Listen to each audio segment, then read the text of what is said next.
هذا القرآن يوحدنا لطريق الخير يوجهنا الله تعالى أنزله ورسول الله معلمنا.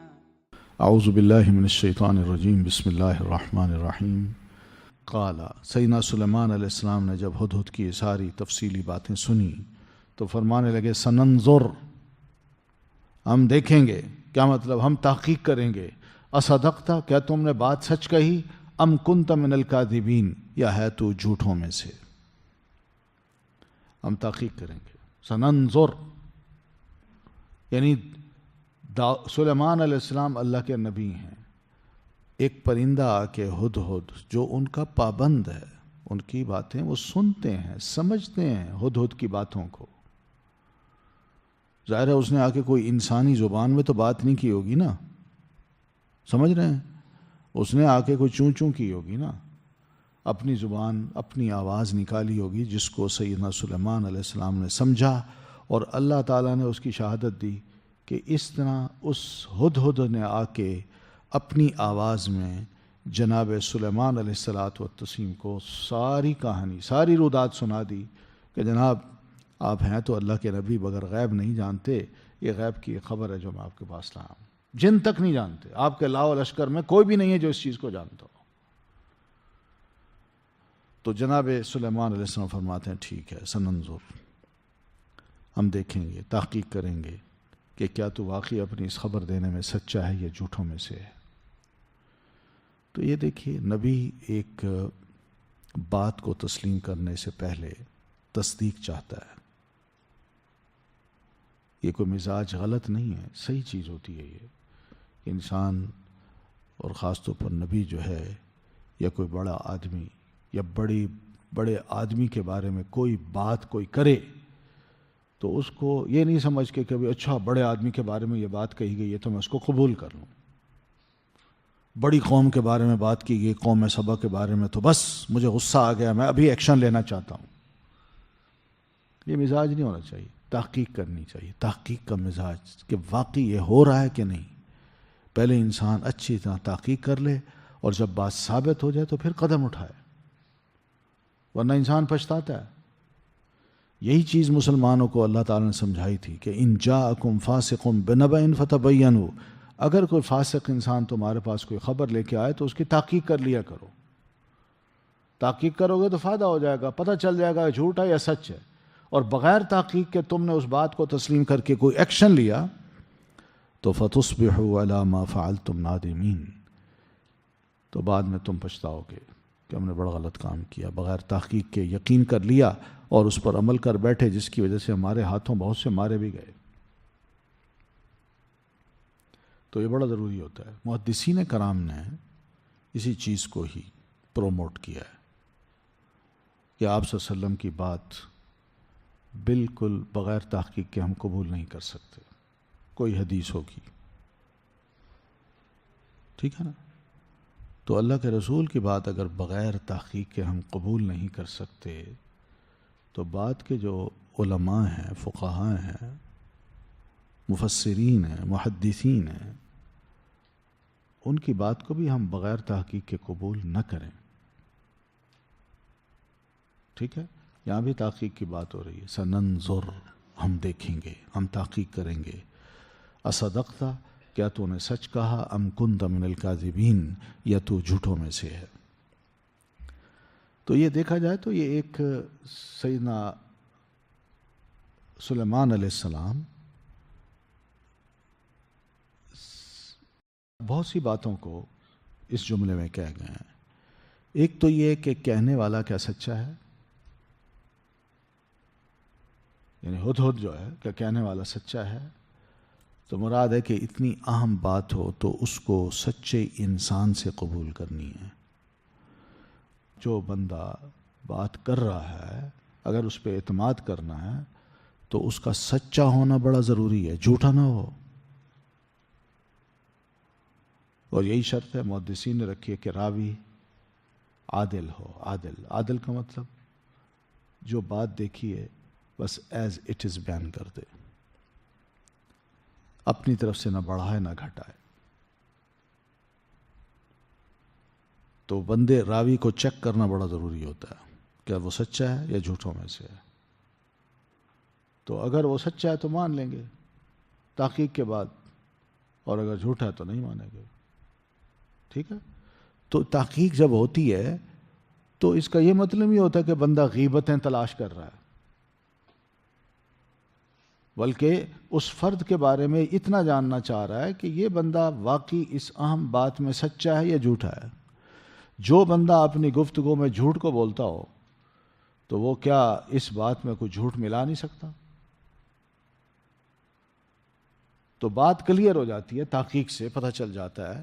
اور یہی کام محدثین کرام نے کیا ہے، ایک ایک راوی کو انہوں نے چھانٹا ہے، اس کے بارے میں حالات زندگی کا اس کو مطالعہ کیا ہے، لوگوں سے پوچھا ہے، اس کے استادوں سے پوچھا ہے، اس کے شاگردوں سے پوچھا ہے، اس کی کتابیں پڑھی ہیں، اس کے بیانات سنے، اور اس کے بعد انہوں نے اندازہ کر لیا کہ یہ بندہ کس معیار کا ہے. ٹھیک ہے. تو جو اس معیار پہ اترتے تھے انہوں نے ان کو سر آنکھوں پہ بٹھایا، اور جو کہانیاں بناتے تھے، واقعات کو بڑھا چڑھا کے پیش کرتے تھے، ان کا نہیں، یہ قابل اعتماد سورس نہیں ہے. تو اس لیے یہ بندے دین کے معاملے میں بندوں کی تحقیق اور راوی کی تحقیق. راوی آج کل کون ہے؟ یہی جو ممبر پہ بیٹھے ہیں، محراب پہ کھڑے، ممبر پہ کھڑے ہوتے ہیں، یا ممبر پہ کھڑے ہو کے تقریریں کرتے ہیں، جو دین کی باتیں کرتے ہیں. تو ان کی بات کو اس وقت ماننا ہے جب کہ وہ اتھینٹک ہوگی، اپنی طرف سے کوئی بات نہ وہ بڑھائیں نہ گھٹائیں. ٹھیک ہے. تو سننظر اصدقت ام کنت من الکاذبین، اذهب بکتابی، لے جاؤ تم میری کتاب کو، میرے خط کو، ہذا اس کو، فالقہ، بس ڈال دو تم اسے، الیہم طرف ان کے، ثم تول عنہم، پھر ہٹ جاؤ تم ان سے، فانظر، پھر دیکھو، ماذا یرجعون، کیا کچھ وہ جواب دیتے ہیں. فوراً خط لکھا. اور خط کیا تھا اس کی عبارت آگے آ رہی ہے. تو یہ خط لکھ کے دیا ہدہد کو کہ ہدہد تم اس لیٹر کو لے جاؤ اور یہ لیٹر جا کے ان پر ڈال دو، ان کی طرف ڈال دو، پھر ایک طرف بیٹھ کے یا ایک طرف ہو کے دیکھو کہ وہ ان کا رد عمل کیا ہے، کیا جواب دیتے ہیں. تو ہدہد کی اپنی بات کی جو تحقیق ہے وہ اسی سے ہی کروا رہے ہیں، اس لیے کہ وہ جہاں سے آیا تھا اس کا علم کسی اور کو نہیں تھا. کہ سیدنا سلیمان اس کو فرماتے کہ تم جاؤ، نہیں، جو آیا ہے اسی کو فرمایا کہ وہی ثابت کرے اب کہ جو میں کہہ رہا ہوں وہ بات سچی بھی ہے کہ نہیں، ثبوت اس کو دینا ہے. تو اسی سے یہ کام کروا رہے ہیں. تو اسے فرمایا لے جاؤ میرا یہ خط اور ان پہ ڈال دو. وہ ہدہد لے گیا خط. اس نے جو ملکہ کا محل تھا اس کے اوپر جو چمنی لگی ہوئی تھی یا روشن دان تھا، اسی سے ہی اس نے خط اندر ڈال دیا، جو سیدھا جا کے ملکہ کے تخت پہ گرا. اور تخت پہ اس نے خط کو دیکھا تو اس نے اٹھا لیا. قالت، تو ملکہ کہنے لگی یا ایھا الملا، اے میرے سردارو. اب لگتا ہے کہ وہاں پہ خوب محفل سجی ہوئی تھی، سب موجود تھی، کو مشاورت ہو رہی تھی یا کابینہ کا اجلاس ہو رہا تھا. تو عین اس موقع پہ وہ خط گرا دیا گیا، اس نے آ کے گرایا. تو یہ جو گرانا ہے یہ بھی لگتا ہے کہ ہدہد کو شاید اس بات کی اللہ تعالیٰ نے سمجھ دی تھی کہ اس وقت گرانا جب کہ سارے موجود ہوں، کیونکہ ملکہ ہر وقت تھوڑی بیٹھتی تھی اپنے اسی تھرون پہ. وہ تو جب کوئی اہم میٹنگ ہوتی ان کو بلاتی تو وہ سب آ کے بیٹھتے تھے، تو اس وقت وہ تیار ہو کے آتی، ملکہ بن کے بیٹھ جاتی تھی، ورنہ وہ اپنے محل میں رہتی ہوگی. تو اس کے محل میں بھی ڈالا جا سکتا تھا، لیکن نہیں، عین اس موقع پہ جو ڈالنا ہے تو وہ لیتی ہے، اٹھاتی ہے اور کہتی ہے یا ایھا الملا، اے سردارو، انی القی الیہ، بے شک میں ڈالا گیا میری طرف، کتاب، ایک خط، کریم جو بڑا معزز ہے.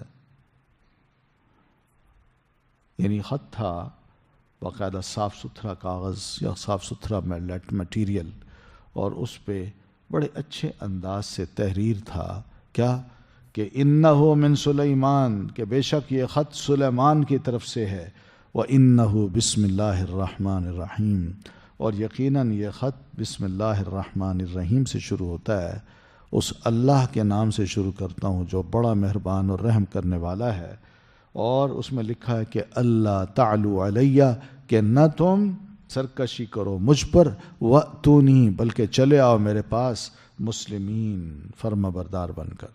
بس یہ خط ہے،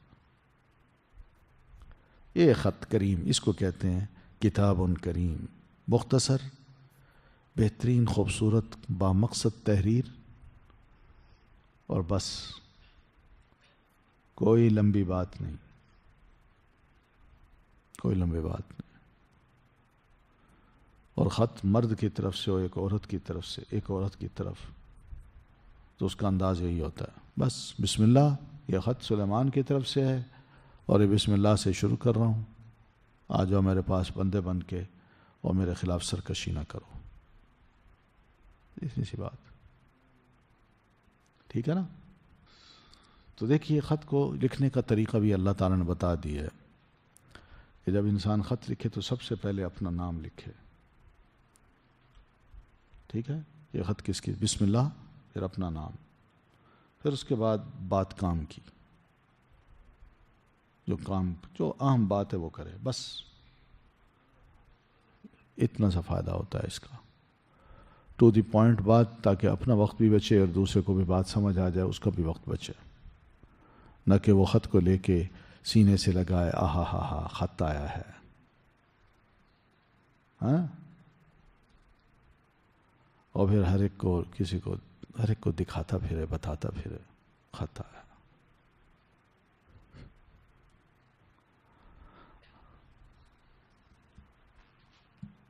شکر ہے یہ دور تو گیا، لیکن اس سے بدتر دور آ گیا ہے نا، ایک گندگی گئی ہے، اس سے بری اور آ گئی ہے، اب تو کوئی خط کیا آنا ہے، بہت کچھ آ جاتا ہے۔ تو انہو من سلیمان وانہو بسم اللہ الرحمن الرحیم، اللہ تعلو علیہ، یہ ہے خط کا لب لباب، کہ تم نہ سرکشی کرو مجھ پر، وَأْتُونِي مسلمون، اور چلے آؤ میرے پاس مسلمین، فرما بردار بن کے، بس میں بادشاہ ہوں، یہ میں خط لکھ رہا ہوں کہ تم سمجھ لو کہ میں اللہ کو ماننے والا ہوں جو بڑی مہربان ذات ہے اور بار بار رحم کرنے والی ہے، میں اس کا پجاری ہوں۔ اب اس کے مقابلے میں تم جو سورج کی پرستش کر رہی ہو، تمہاری قوم کر رہی ہے، یہ بہت بڑی بغاوت ہے، سرکشی ہے، تو میں تمہیں اتنا بتا دوں کہ تم سب میرے خلاف سرکشی نہ کرنا اور میرے فرما بردار بندے بن کے آ جاؤ، فرما بردار رعایا بن کے آ جاؤ۔ کوئی بھی حکومت میں شراکت کی بات نہیں کی، یہ بھی نہیں کہا کہ تم اپنے علاقے کی ملکہ بنی رہو گی، نہ، پہلی بات کہ سبمٹ کرو میرے آگے آ کے۔ یہ طاقتور جو بادشاہ ہوتے ہیں نا، وہ اس طرح کی بات کرتے ہیں، وہ خط لکھتے ہیں یا ایک ٹیلی فون کرتے ہیں، بس آج کل صرف ایک کال کرتے ہیں، اور جو اندر بیٹھا ہے وہ کال اٹھانے والا وہ تھر تھرا اٹھتا ہے، وہ کہتا ہے جناب حاضر، میں آپ کا فرما بردار۔ طاقتور بادشاہ ایسے کرتے ہیں، وہ زیادہ لمبی بات نہیں کرتے۔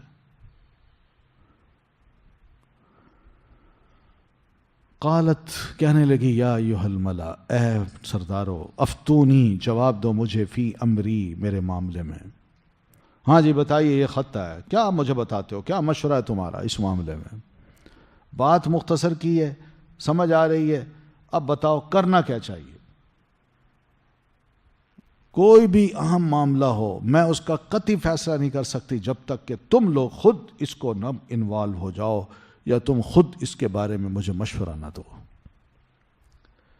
تو قالو، وہ کہنے لگے، نحن، ہم، اولو قوت، قوت والے ہیں، وہ اولو بأس، اور جنگجو ہیں۔ وہ بھی بھیڑ پڑے، وہ کہنے لگے جناب ہم بڑی قوت والے ہیں اور بڑے جنگجو ہیں، ہم نے کوئی چوڑیاں نہیں پہن رکھی، ہم لڑ سکتے ہیں۔ یہ اگر خط اس طرح کا آیا ہے تو اگر آپ سمجھتی ہیں کہ ہم ان کے آگے سبمٹ نہیں کرنا چاہتے تو ہمارے اندر اتنی ہمت اور طاقت ہے کہ ہم ان کا مقابلہ کر سکیں، پر ہم یہ چاہتے ہیں کہ والامر الیک، سارا معاملہ بہرحال آپ ہی کی طرف ہے، آپ پر منحصر ہے کہ آپ فیصلہ کیا کرتی ہیں۔ اگر آپ ہمیں حکم دیں کہ لڑائی لڑنی ہے تو ہم اس کے لیے بھی تیار ہیں، اور اگر کچھ اور بات کرنا چاہتی ہیں تو وہ بھی بتا دیں۔ فانظری ماذا تأمرین، تو آپ دیکھ لیں اچھی طرح، جو بھی حکم دیں گی ہم وہ کر دیں گے۔ ٹھیک ہے، مشورہ آپ نے لینا تھا، ہم نے دے دیا، اب آخری فیصلہ آپ کا ہے۔ قالت، بڑی سمجھدار خاتون تھی کہ وہ کہنے لگی ان الملوک، بے شک بادشاہ لوگ، اذا دخلوا قریتن، جب وہ داخل ہوتے ہیں کسی بستی میں، افسدوہا، وہ تباہ کر دیتے ہیں اسے۔ اس نے کہا جنگ کی بات کرتے ہو، ٹھیک ہے ہم لڑ لیں گے، لیکن ایک بات یاد رکھو، اگر خدا نہ خواستہ ہمیں شکست ہو گئی تو یہ بادشاہ لوگ جب شکست دینے کے بعد بستی میں داخل ہوتے ہیں نا، اس شہر میں، تو اس شہر میں جا کے سب سے پہلے اس علاقے کے جو معزز لوگ ہوتے ہیں وہ پہلے انہی کو اریسٹ کرتے ہیں، انہی کو جکڑتے ہیں، اور پھر اس کے بعد انہی کو ہی کیا کرتے ہیں، اذلہ، ذلیل کر ڈالتے ہیں۔ اور یہ بات میں اپنی طرف سے نہیں کہہ رہی، وَكَذَلِكَ يَفْعَلُونَ، اور باقی یقین مانو وہ اسی طرح ہی کرتے ہیں۔ یہ جو اس نے بات کی تو سارے ڈر بھی گئے، ہیں ہم تو یار بڑے معزز لوگ ہیں، ٹھیک ہے لڑائی کا ایک شوق تو ہے، مگر شکست کھا لی تو سب سے پہلے ذلیل بھی ہم ہوں گے۔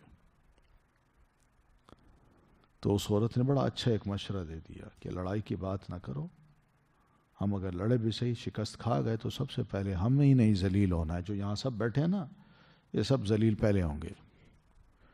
اور یہ میں حقیقت بتا رہی ہوں کہ لوگ ایسا ہی کرتے ہیں، بادشاہ لوگ، وہ کسی کی رعایت نہیں کرتے۔ تو وہ اب سن کے ظاہر ہے چپ ہو گئے۔ اچھا اس ملکہ کا نام کیا سنا ہوا آپ نے؟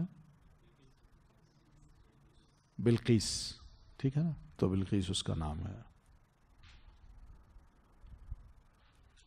پھر اس کے بعد وہ کہتی ہے کہ وَإِنِّي، اور بے شک میں، مُرْسِلَةٌ، بھیجنے والی ہوں، الیہم، ان کی طرف، بِہَدِیَّةٍ، ایک ہدیہ، فَنَاظِرَةٌ، پھر دیکھنے والی ہوں، بیما، ساتھ کس چیز کے، یرجعو، لوٹتے ہیں، المرسلون، بھیجے ہوئے قاصد۔ بہت ہی زبردست سیانی خاتون ہے، کہتی ہے کہ ٹھیک ہے ٹھہر جاؤ، میں اس بادشاہ کی طرف ایک تحفہ بھیجتی ہوں، اور تحفے کے بعد میں یہ دیکھنا چاہتی ہوں کہ میرے قاصد اس تحفے کو لے گئے، اور لے جانے کے بعد سلیمان نے میرے قاصد کے ساتھ کیا کیا، اور اس کا رد عمل یا جواب کیا تھا۔ کیوں اس نے یہ بات سوچی؟ اس لیے کہ بادشاہوں کو جب تحفے دیے جائیں گے نا تو وہ اگر اس سے خوش ہو جاتے ہیں تو اس کا مطلب ہے کہ وہ دھمکی ایسی تھی، یہ تحفوں پہ ہی خرید لیے جا سکتے ہیں، تحفوں پہ ہی خوش ہو جاتے ہیں۔ یہ ایسے ڈھول تھا جو بول رہا تھا، تحفے سے خوش ہو گیا، خاموش ہو گیا، تو اصلیت ہمارے سامنے آ جائے گی۔ اور اگر یہ تحفہ قبول نہیں کرتا اور ڈٹرمن ہے کہ میں نے جو کہا ہے ویسا ہی کرنا ہے آپ کو، تو پھر اس موقع پہ ہم فیصلہ کر لیں گے۔ تو یہ ایک بڑا اچھا طریقہ تھا جو سیدنا سلیمان علیہ السلام کو آزمانے کے لیے اس نے استعمال کیا۔ تو فلما جاء سلیمان، پھر جب آیا سلیمان علیہ السلام کے پاس تحفہ لے کے آنے والا، اور اس نے تحفہ پیش کیا، قال، سلیمان نے کہا، اتمدوننی بمال، کیا تم مدد دیتے ہو مجھے ساتھ مال کے، یعنی مال دے کے مجھے خوش کرنا چاہتے ہو؟ یہ کیا ہے؟ یعنی تم میرے ساتھ مال دے کے یہ سودا کرنا چاہتے ہو کہ تم جس شرک پر اور کفر پر قائم ہو اور جس بادشاہت کو تم چلا رہے ہو اس کو میں چھوڑ دوں؟ نہیں، نہ میں تمہارے عقیدے کو چھوڑوں گا اور نہ ہی تمہاری بادشاہت کو چھوڑوں گا۔ اور سنو، فما آتانی اللہ، اور تو جو کچھ دے رکھا ہے مجھے اللہ نے، خیرون، وہ زیادہ بہتر ہے۔ اللہ نے مجھے بہت زبردست قسم کی بادشاہت عطا کی ہے، جن ہیں، پرندے ہیں، چھوٹی چھوٹی مخلوق ہے، سب میری زبان سمجھتے ہیں اور میں ان کی زبان سمجھتا ہوں، سب پر میری حکومت ہے، سب میرا کہنا مانتے ہیں۔ مجھے کیا ضرورت ہے بھائی تمہارے تحفے کی؟ بل انتم بہدیتکم تفرحون، بلکہ تم ساتھ اپنے ہدیے کے تو خوش ہوتے ہو۔ تم مجھے ہدیہ دے کے خوش کرنا چاہتے ہو؟ نہیں، میں کوئی ہدیہ قبول نہیں کرتا۔ میں قبول کروں گا تو ہدیہ ایک ہی، وہ یہ ہے کہ تم سب فرمانبردار بن کے میرے پاس آ جاؤ، ورنہ تلوار میرے اور تمہارے درمیان فیصلہ کرے گی۔ ان تحفوں سے مجھے خوش نہ کرو۔ ارجع الیہم، لوٹ جاؤ ان کی طرف۔ وہ کہا لے جاؤ اپنے تحفے کو، واپس چلے جاؤ، بس پتہ چل گیا مجھے، واپس جاؤ۔ اب ہم آپ کے پاس، اس ملکہ کے پاس ایسے لشکر لائیں گے جن کا مقابلہ کرنے کی کسی بھی دنیا میں طاقت کے پاس ہمت نہیں ہے۔ کوئی ملک، کوئی بادشاہ اس لشکر کا مقابلہ نہیں کر سکتا۔ جہاں انسان ہو، جہاں جن ہو، جہاں پرندے ہوں، کون مقابلہ کرے گا؟ پرندوں میں کبھی باز کو دیکھا نا؟ باز کو کیسے شکار کرتا ہے وہ بھی ظاہر ہے ایک پرندہ ہے، وہ بھی سلیمان علیہ السلام کے لشکر میں ہو اور اسی کو وہ کہہ دیں چل بھائی تو اڑ جا اس کے سر پہ اور جھپٹ مار اس کو اور اس کی آنکھیں نکال لے۔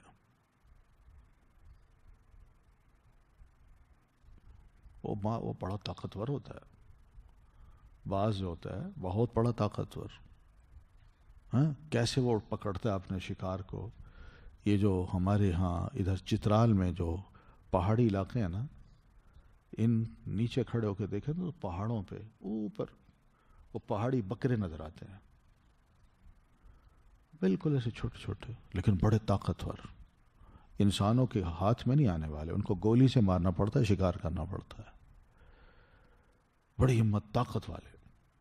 لیکن یہ باز جو ہے یہ اوپر سے آتا ہے اور آ کے نا ایسا اٹیک کرتا ہے اس کو کہ وہ جو ہی سنبھلتا نہیں ہے، وہ تو وہ آتا ہے اس کو اٹیک کرتا ہے، وہ کھڑے کھڑے گر جاتا ہے اور سب سے پہلے اس کے سر پہ اور اس کی آنکھ پہ اٹیک کرتا ہے، اس کو ہوش نہیں رہتا، وہ گر پڑتا ہے۔ پھر جب وہ ہوش آتا ہے ذرا تھوڑا سا تو یہ اس کو پھر ٹھونگے مار کے اس کو وہیں بس بیکار کر دیتا ہے، اس کی آنکھوں کو، اور پھر اس کے بعد اس کو اپنے پنجے میں اٹھا کے اس پورے بکرے کو پنجے میں اٹھا کے اڑتا اڑتا لے جاتا ہے اس کو وہ درخت کے اوپر جہاں اس کا اپنا مچان بنا ہوا ہے، جنگ گھونسلہ بنا ہوا ہے، وہاں اس کو لے جاتا ہے اور نوچ نوچ کے کھاتا ہے۔ ایسے پرندے اگر لشکر میں ہوں تو کیا یہ لوگ ہمت کیا کریں گے؟ ان کی گولیاں تو تھی نہیں، تلواریں ہی تھیں نا، کھڑے ادھر ہوں گے، پیچھے سے آیا اس نے ٹھک کیا، بندہ ختم۔ جن ہیں ان کو بھیج دیا، جاؤ بھائی ختم کرو ان کو، کوئی بچے گا؟ یہ وہ لشکر ہے، لا قبل لہ، لا قبل لہم بہا، یعنی ان کے پاس اس لشکر کے مقابلہ کرنے کی ہمت ہی نہیں ہوگی۔ لے جاؤ ان کو، تحفوں کو۔ وَلَنُخْرِجَنَّهُم مِّنْهَا أَذِلَّةً، اور ہم ذلیل ضرور نکال دیں گے ان کو وہاں سے ذلیل کر کے، یعنی ان کے اس علاقے سے، یمن کے علاقے سے جہاں یہ آباد ہیں، پوری قوم سبا، ہم ان کو وہاں سے ذلیل اور رسوا کر کے نکالیں گے اگر وہ مسلمان ہو کے فرما بردار ہو کے میرے پاس نہ آئے تو، اور میرے سے یہ طے نہیں کریں گے کہ ہم اسلام کو قبول کرتے ہیں اور آپ کی بادشاہت کو، آپ کی حکومت کو ہم تسلیم کرتے ہیں کہ آپ کی حکومت سچی ہے، اللہ والی ہے، اور ہماری حکومت جھوٹی ہے، ہم شرک کرتے تھے۔ تو یہ جب تک طے نہیں کریں گے، ورنہ میں ان کو ذلیل کر دوں گا، وہم صاغرون، اور وہ خوار بھی ہوں گے۔ قال، کہا سلیمان علیہ السلام نے، یا ایھا الملأ، اے سردارو، ایکم، کون تم میں سے، یاتینی، لائے گا میرے پاس، بعرشہا، اس کے عرش کو، قبل ان یاتونی، اس سے پہلے کہ وہ آ جائیں میرے پاس، مسلمین، مسلمان ہو کر۔ اب وہ خط گیا، واپس گئے ہیں، انہوں تو کہا جناب، انہوں تو تحفہ قبول نہیں کیا، بلکہ یہ کہا ہے۔ ظاہر ہے آنے والا قاصد جو سفیر ہوتے ہیں، وہ بھی جب میسج لاتے ہیں تو وہ خاص الفاظ وہ نوٹ کرتے ہیں، اور انہیں لفظوں پر زیادہ بیٹھ کے نہ کابینہ یا پھر ساری حکومت دماغ لڑاتی ہے، اب اس کا کیا مطلب ہے۔ تو انہوں نے طے کر لیا کہ بھئی مقابلہ نہیں کرنا، سلیمان واقعی ایسی کریں گے تو بہتر ہے کہ ہم اپنے آپ کو سبمٹ کر دیں۔ تو جو انہوں نے طے کیا، اور کہ بھئی اب چلتے ہیں سلیمان کے پاس، ان کو اطلاع دی، تو سلیمان علیہ السلام نے اپنے ہی آفس میں جتنے بھی لوگ بیٹھے تھے، سردار، بڑے بڑے مشیر، ان سے کہا کہ ایکم یاتینی بعرشہا، کون تم میں سے لائے گا میرے پاس تخت اس عورت کا، قبل ان یاتونی، اس سے پہلے کہ وہ آ جائیں میرے پاس، مسلمین، فرما بردار ہو کر۔ ان کے آنے سے پہلے تم میں کون ہے جو اس کا تخت لے کے یہاں لے میرے پاس حاضر کر دے۔ اب ان کا جو دربار ہے، اس کیبنٹ ہے یا لوگ بیٹھے ہیں، ان میں کون کون ہے؟ جن بھی ہیں، علماء بھی ہیں، اور یہ سب وزراء بھی بیٹھے ہیں، مشیر بھی بیٹھے ہیں۔ تو قال عفریت من الجن، تو کہا ایک دیو نے جنوں میں سے، جو سب سے بڑا جن تھا، وہ سیدنا سلیمان علیہ السلام کی اس میٹنگ میں حاضر ہوتا تھا۔ اس نے کہا جناب انا آتی کا بھی، میں لے آؤں گا آپ کے پاس اس تخت کو، قبل ان تقوم من مقامک، اس سے پہلے کہ آپ کھڑے ہوں اپنی جگہ سے، میں اتنی دیر لگاؤں گا، آپ بیٹھے ہیں نا، آپ کھڑے ہوں، تو جو ہی کھڑے ہوں گے، کھڑے ہونے سے پہلے سیدھے ابھی نہیں ہوں گے، تخت یہاں پڑا ہوگا۔ اس نے یہاں تک کہہ دیا۔ اس سے آپ اندازہ کر سکتے ہیں کہ کتنی بڑی پاور تھی، قوت تھی اور حکومت تھی جو سیدنا سلیمان علیہ الصلاۃ والتسلیم کی تھی۔ اور وہ ساتھ عفریت کہتا ہے وَإِنِّي عَلَيْهِ لَقَوِيٌّ أَمِينٌ، اور یقین مانیے کہ میں اس پر البتہ پوری قوت رکھنے والا ہوں، یعنی اس بھاری بھرکم تخت کو میں بڑی آسانی سے اٹھا سکتا ہوں، میں اتنا طاقتور ہوں، اور امین بھی ہوں، اس لیے کہ اس تخت پہ جو بھی جواہرات، جو موتی لگے ہوں گے، وہ ایک امانت سمجھ کے میں اس کو آپ کے پاس لاؤں گا، اس ذرہ برابر بھی خیانت نہیں کروں گا۔ لیکن سیدنا سلیمان علیہ السلام کچھ اور چاہتے تھے کہ جن تو اتنی تیزی سے یہ کام کر سکتا ہے، لیکن کیا اس سے زیادہ بھی تیزی سے کم وقت میں کوئی اور ہے جو یہاں کام کر سکتا ہے؟ تو قال الذی، کہا اس شخص نے، عندہ، جس کے پاس علم من الکتاب، علم تھا کتاب کا، انا آتی کبھی، میں لے آؤں گا اسے آپ کے پاس، آتی کا میں لے آؤں گا آپ کے پاس، بھی اس تخت کو، قبل ان، پہلے اس کے کہ یرتد، لوٹے، الی کا طرف آپ کے، طرف کا آپ کی نگاہ، آپ کی نظر، یعنی آپ یوں آنکھ کھولیں اور یوں بند کریں، جب کھولیں گے تو بس اس سے پہلے کہ آپ اس کو بند کریں وہ تخت حاضر ہوگا۔ یہ ہے، یعنی آپ نے آنکھ بند کی، یوں کھولی، آ جائے گا، کیونکہ بند کر کے نا یہ ہے کہ آنکھ کا نظر نہ آنا، کھولنا یہ نظر کا لوٹ آنا ہے، یہی ہے یرتد الیک طرفک۔ ٹھیک ہے، تو یہ زبردست، بڑی زبردست بات تھی، جن سے بھی بڑھ کے۔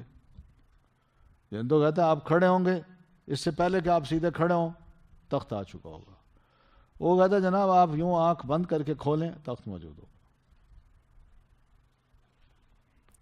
اس سے پتہ چلتا ہے کہ جناب سیدنا سلیمان علیہ السلام کی حکومت کتنی مضبوط تھی، اور اللہ تعالیٰ نے ان کو ایسی بادشاہت عطا کر رکھی تھی جو بڑی مضبوط بھی تھی، اور ہر شے مسخر کر دی تھی جناب سلیمان علیہ السلام کے لیے۔ تو بس ان کا ٹھیک ہے بھائی تم لاؤ، آنکھ بند کی تھی، کھولی تو بڑا تھا۔ فلما رآہ، پھر جب دیکھا سلیمان علیہ السلام نے اس تخت کو مستقرن رکھا ہوا عندہ اپنے پاس، قال ھذا من فضل ربی، تو فرمانے لگے یہ بھی میرے رب کے فضل سے ہے، کہ اللہ کا احسان ہے کہ اس نے مجھے ایسے ایسے مشیر اور وزیر دے رکھے ہیں، اور جن کو ایسی ایسی علم اور طاقت دے رکھی ہے کہ بس جو میں کہتا ہوں فوراً کرنے کو وہ تیار ہیں، اور واقعی ویسا ہو جاتا ہے۔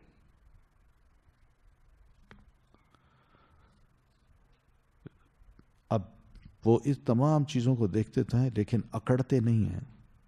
بادشاہ ہے نا، بادشاہ تو اکڑ بھی جاتا ہے، پھول بھی جاتا ہے، اوہ کیا زبردست کام ہے۔ آپ کبھی کبھی دیکھا کریں کہ جب کوئی منصوبے کا افتتاح ہوتا ہے نا تو یوں ذرا تھوڑا سا ایسے ہم نے یہ کیا ہے، تھوڑی سی کامیابی پہ انسان اتنا اکڑتا ہے۔ چھوٹے سے مثلا ایک شہر کا کوئی کمشنر ہوگا، ڈی سی ہوگا، وہ بھی ذرا افتتاح کرے گا تو اس کی چال میں بھی اور اس کے دیکھنے میں بھی بڑا فرق آ جاتا ہے، پھولتا ہے وہ۔ مگر یہاں سیدنا سلیمان علیہ السلام پھول نہیں رہے، بلکہ کہتے ہیں کہ ھذا من فضل ربی، یہ میرے رب کا بڑا فضل ہے، لیبلونی، تاکہ وہ مجھے آزمائے اس موقع پر، اشکر ام اکفر، کیا میں اس کا شکر ادا کرتا ہوں یا میں ناشکرہ بنتا ہوں۔ اتنا بڑا احسان اللہ تعالیٰ نے، اتنی بڑی نعمتیں مجھے عطا کر رکھی ہیں، یہ جن ہے، یہ صاحب علم شخص ہے، اور پھر اس کے بعد میری بادشاہت ہے، یہ سب اللہ تعالیٰ نے مجھے اس لیے دے رکھی ہیں تاکہ وہ مجھے آزمائے، میرا امتحان کرے، کہ یہ سب کچھ دینے کے بعد میں دیکھوں تو صحیح کہ کیا سلیمان میرے ان احسانات کا، میرے ان کرم کا کوئی شکر بھی ادا کرتا ہے یا نہیں، یا ناشکری کرتا ہے، ان نعمتوں کو اپنا کمال سمجھتا ہے۔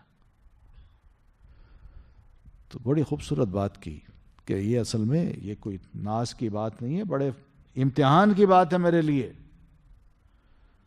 تو اس لیے میں کہوں گا ومن شکر، اور جو بھی شکر ادا کرتا ہے فإنما یشکر لنفسی، وہ یقیناً شکر کرے گا اپنے ذات ہی کے لیے۔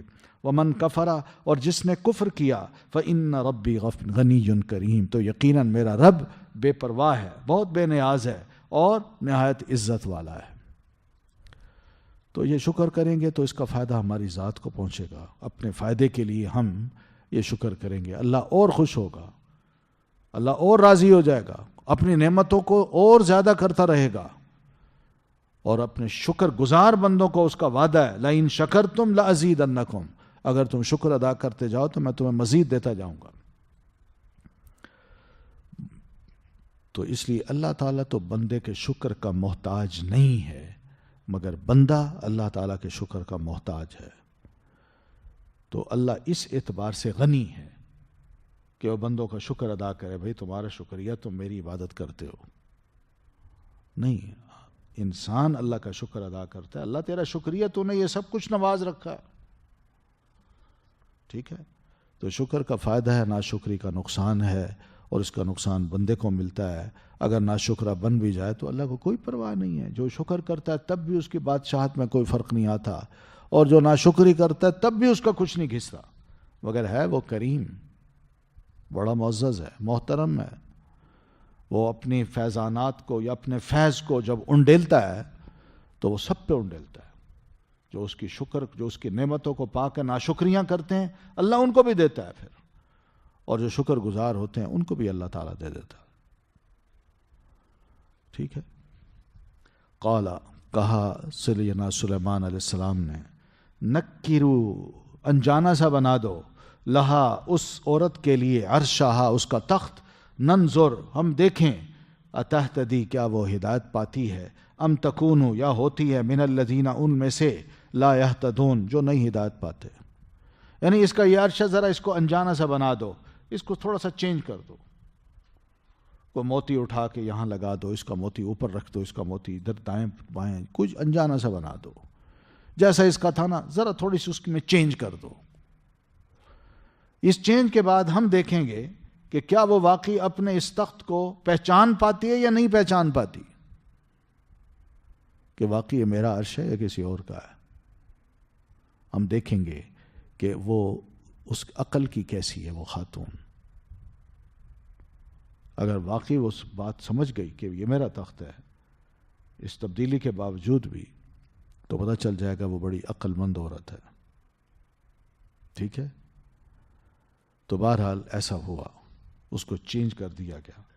وہ آئی تو سیدنا سلیمان علیہ السلام نے اس کا استقبال کیا، تو اس کو سب سے پہلے جب وہ عرش اس کا تخت وہاں پڑا ہوا تھا تو اس کو کسی نے کہا، فلما جاءت، پھر جب وہ آئی، قیلا، کہا گیا، یعنی کسی نے اس کو کہا، اہٰذا عرشک، آپ کا تخت بھی اسی طرح کا ہے؟ یہ نہیں کہا کہ تیرا عرش ہے، تیرا تخت ہے، یہ آپ کا یہ تخت ہے، نہیں، آپ کا جو تھرون ہے وہ بھی اسی طرح کا ہے۔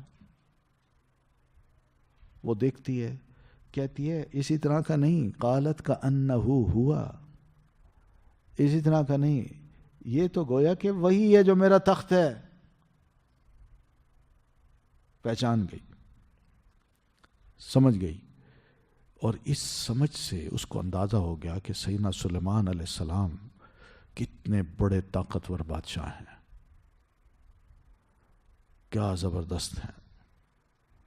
اور پھر اس عورت نے بھی کوئی شک کا اظہار تو کیا، مگر اپنی عقل کا بھی خوب استعمال کر کے اپنے آپ کو بڑا ذہین، صاحب عقل اور سمجھدار، پختہ ارادے والی خاتون ظاہر کیا کہ میں کوئی ملکہ ایسی نہیں ہوں کہ اتنے بڑی کنگڈم جو تھی وہ میرے کنٹرول میں تھی۔ تو کہتی کأنہ ہوا، یعنی کہتی وہی ہے، کہتی کأنہ، تم کہتے ہو وہی ہے، تمہارا اسی طرح کا ہے، میں کہتی ہوں کأنہ ہوا، یہ تو وہی ہے۔ تو یہ اس کی کیا کہتے ہیں ذہانت ہے اور پختہ علم ہے جو اس نے وہاں پیش کیا، کوئی بات شک کی بنیاد پہ نہیں کی اس نے۔ اور پھر کہتی ہے وَأُوتِينَا الْعِلْمَ، اور دیے گئے تھے ہم علم، من قبلہا، اس سے پہلے ہی، وَكُنَّا مُسْلِمِينَ، اور تھے ہم فرما بردار۔ اس نے کہا کہ ہمیں پہلے سے یہ علم تھا کہ سلیمان علیہ الصلاۃ والتسلیم کو اللہ تعالیٰ نے اتنی بڑی بادشاہت دے رکھی ہے، اور ان کے پاس اس قسم کی فورسز ہیں، ہمیں پتہ تھا۔ تو یہ سب اللہ کی مہربانی سے ان کو حاصل ہو چکا ہے یہ اقتدار، تو اس وجہ سے وَكُنَّا مُسْلِمِينَ، ہم پھر اسی وقت ہی اپنے آپ کو فرما بردار کر چکے تھے، ہم مسلمان ہو گئے تھے۔ تو یہ اس کی سبمیشن ہے۔ وَصَدَّهَا، اور روک رکھا تھا اسے، ما، جس کی، کانت تھی وہ، تعبد، عبادت کرتی، من دون اللہ، سوائے اللہ کے، انہا، یقیناً وہ، کانت تھی وہ، من قوم کافرین، قوم سے کافروں کی۔ تو بہرحال اس عورت نے کیا کیا کہ یہ عبادت کر رہی تھی اور اس کی قوم بھی عبادت کر رہی تھی فرشتوں، سورج کی، تو وہ اس کو چھوڑ کیوں نہ سکی؟ اس لیے کہ وہ کافر قوم میں سے تھی جو سورج کی عبادت کرنے والے تھے، وہ ماننا نہیں چاہتے تھے سیدنا سلیمان علیہ السلام کی طاقت کو، ان کے دین کو، ان کی دعوت کو۔ لیکن یہاں آ کے وہ اقرار کرتی ہے کہ جناب میں جب اقتدار میں تھی میں پہلے سے ہی آپ کو جانتی ہوں اور مجھے پتا تھا، ہمارے پاس بھی ساری معلومات تھیں آپ کی، تو اس لیے آپ کی بڑائی، آپ کے اقتدار کو اور آپ کی رسالت کو، نبوت کو ہمیں ماننے کے بغیر کوئی چارہ نہیں۔ تو اس طرح وہ پہلے گمراہ رہی اور اب جب ملی تو ملنے سے پہلے ہی وہ مسلمان ہو کے آ رہی ہے۔ تو یہاں پہ مسلمین کا جو لفظ ہے نا، سیدنا سلیمان علیہ السلام کا لیٹر جو ہے اس میں دیکھیے وہ مسلمان ہونے کی دعوت ہے۔ تو اسلام کوئی نئی بات نہیں ہے. یہ ایک بنو اسرائیل کے جو انبیاء تھے، بادشاہ تھے، وہ بھی اسلام کی دعوت دیتے تھے. قیل لہا، کہا گیا اسے، ادخلی، تم داخل ہو جاؤ، الصرح، محل میں. یہ محل ہے، آئیے اس میں چلیں. تو محل کا جو صحن تھا، جو ہی اس میں داخل ہوئی، اور یہ سب محل جو تھا یہ جنوں سے سیدنا سلیمان علیہ السلام نے بنوایا تھا، اور شیشے کا تھا. یوں لگتا تھا جیسے کہ سفید پانی ہے ہر جگہ پھیلا ہوا، لیکن وہ شیشہ تھا. پانی شیشے کے نیچے انہوں نے چھوڑا ہوا تھا، وہ بہہ رہا تھا. پھر سیدنا سلیمان علیہ السلام کے لیے اسی صحن میں ان کا تخت رکھا گیا. سلیمان علیہ السلام اسی پر بیٹھتے تھے، اور پرندے، جن اور انسان سب ان کے ارد گرد بیٹھ جاتے تھے. تو اسے کہا گیا کہ ادخل الصرح، آؤ ہم تمہیں اپنا ذرا اپنے بادشاہ کا یا سیدنا سلیمان علیہ السلام کے محل کی سیر کرائیں. یہ اعزازیہ ہوتا ہے، عزت دی جاتی ہے. تو وہ عزت کی وجہ سے اس کو کہا گیا، کیونکہ وہ ملکہ تھی، تو اسے کہا گیا آئیے آپ دیکھیں ذرا. اور اس کو دکھانے کا مقصد صرف یہی تھا کہ اس کو یہ پتہ چل جائے کہ سیدنا سلیمان علیہ السلام کا اقتدار کتنا مضبوط ہے، کیا عظیم الشان عمارتیں بنوائی ہیں جس کا ہم تصور ہی نہیں کر سکتے. تو بہرحال وہ داخل ہوئی. فلما رأتہ، پھر جب اس نے دیکھا اس محل کو، حسبتہ لجتن، وہ سمجھی اسے گہرا پانی. یعنی وہ اسی فرش پہ جو ہی اس نے آگے بڑھی کہ میں قدم رکھوں، تو اس نے دیکھا یہ تو پانی چل رہا ہے، حالانکہ اوپر شیشہ تھا، نیچے پانی چل رہا تھا. تو وہ سمجھی اس کو گہرا پانی، لجتن، یا بہت زیادہ پانی. تو کیا ہوا کہ اب وہ آگے جو بڑھنا چاہتی ہے نا، تو عورتیں کیا کرتی ہیں، پانی میں جب انسان جاتا ہے تو کیا کرتا ہے، ذرا اپنے کپڑے اٹھا لیتا نا. تو اس نے بھی کیا کیا کہ قدم رکھنے سے پہلے نا اپنی شلوار کو ذرا اوپر کیا، اور جو ہی اوپر کیا تو اس منظر کو بھی اللہ نے بتایا، وَكَشَفَتْ عَنْ سَاقَيْهَا، اور اس نے کھول دی پنڈلیاں اپنی. یعنی کپڑا ذرا اونچا ہوا کہ میں پانی میں جا رہی ہوں تو کپڑے گیلے نہ ہو جائیں. تو اس نے جو ہی پانی میں قدم رکھنے کے لیے قدم اٹھایا تو اس سے پہلے اس نے ذرا کپڑا اونچا کر لیا، تو اس سے اس کی پنڈلیاں کھل گئیں، گویا کہ وہ پانی میں جا رہی ہے، حالانکہ وہ فرش تھا شیشے کا. تو اس موقع پہ سیدنا سلیمان علیہ السلام فرماتے ہیں، بھلی انہو صرح ممرد، بے شک یہ ایک محل ہے، ممرد، چکنا، من قواریر، جو بنایا گیا ہے شیشوں سے. اور یہ پانی نہیں ہے بھائی، یہ فرش ہے. پورا محل دیکھ لو، شیشوں سے بنایا گیا ہے، اس کا فرش بھی شیشوں سے. اور یہ شیشہ ہے جس پہ تم قدم رکھ رہی ہو، کوئی تالاب نہیں ہے جس میں تم اتر رہی ہو. بس اس وقت وہ سمجھ گئی کہ یہاں میں سنبھل نہیں سکی. محل کو، اپنے تخت کو تو پہچان گئی تھی، مگر یہ جو کام ہے یہ ایک یونیک سا ہے جس کو میں پہچان نہیں سکی، یا میری عقل کام نہیں کر سکی. یہاں سمجھانے والے مجھے سلیمان علیہ السلام ہے.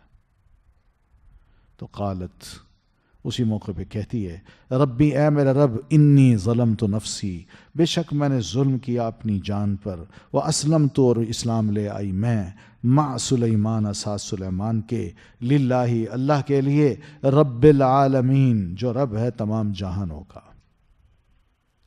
کہتی ہے اللہ، ماضی میں نے بڑا ظلم کیا، کفر کیا تھا، میں سورج کی پجاری تھی، قوم کو بھی سورج کی پوجا پہ لگاتی تھی، تو اللہ مجھے معاف کر. اور دوسری طرف میں اعلان کرتی ہوں کہ وَأَسْلَمْتُ مَعَ سُلَيْمَانَ، اور اسلام لے آئی میں ساتھ سیدنا سلیمان علیہ السلام کے. مراد یہ کہ جس دین میں وہ ہیں، میں آج کے بعد اعلان کرتی ہوں کہ میں اس کی تابع داری کروں گی. اور جو دین ایک اللہ کی عبادت کا کہتا ہے، اللہ واحد کی عبادت کا، جس کا کوئی شریک نہیں ہے، میں اعلان کرتی ہوں کہ میں آئندہ اسی کی عبادت کروں گی. تو بہرحال یہ سیدنا سلیمان علیہ السلام کا اقتدار اس طرح تسلیم کیا گیا اور وہ عورت اس طرح سبمٹ کر کے اپنے آپ کو مسلمان بنا کے آئی، تو اس کا مسلمان ہونا نہیں تھا بلکہ اس کے ساتھ اس کے جتنے بھی وزراء تھے، مشیر تھے، آیان سلطنت تھے، وہ بھی مسلمان ہو گئے، اور پھر یہی چیز جب واپس جاتی ہے تو پوری کی پوری قوم مسلمان ہوتی ہے. ٹھیک ہے، تو یہ ایک واقعہ ہے، بس اس حد تک ہے. ٹھیک ہے. سبحانک اللہم و بحمدک، اشہد ان لا الہ الا انت، استغفرک و اتوب الیک. الله تعالى أنزله